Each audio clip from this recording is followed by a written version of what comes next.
माझा बिझनेस आहे plastic moulding manufacturing. ज्ञान तर माहिती तर भरपूर सांगतात ते लोक काय ते प्रचंड चांगलं गाईडलाईन करतात सांगतात. आणि पुन्हा मी त्यानंतर एक ह्याचं पण घेतलं होतं जेम्सचं. असे 3-4 सेशन्स माझ्यासाठी त्यांनी केले होते अरेंज. वैयक्तिक इंडिव्हिज्युअल स्वतः म्हणजे एका व्यक्तीसाठी समोरचा एवढा तज्ज्ञ माणूस बोलवणं बसवणं त्याच्याकडनं सगळं सांगून घेणं. तर ते खूप चांगलं काम आहे. आणि माझ्यासारख्या छोट्या छोट्या उद्योजकांना हे खूप महत्त्वपूर्ण आहे की असं एक मेंटॉर की बाबा ज्याला काही सांगितलं की मला याचं येत नाही हो, मला थोडं त्याची माहिती सांगावं, तर ते तिथं करतात. MSME मध्ये करून घेतलं जातं, दाखवतात.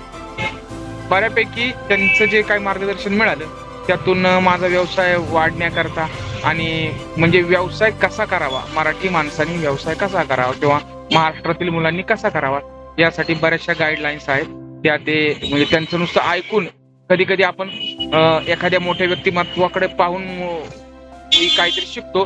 तसं हे नुसते बोलूनही आपल्याला बऱ्याचशा गोष्टी त्यांच्यातून अंडरस्टूड होतात.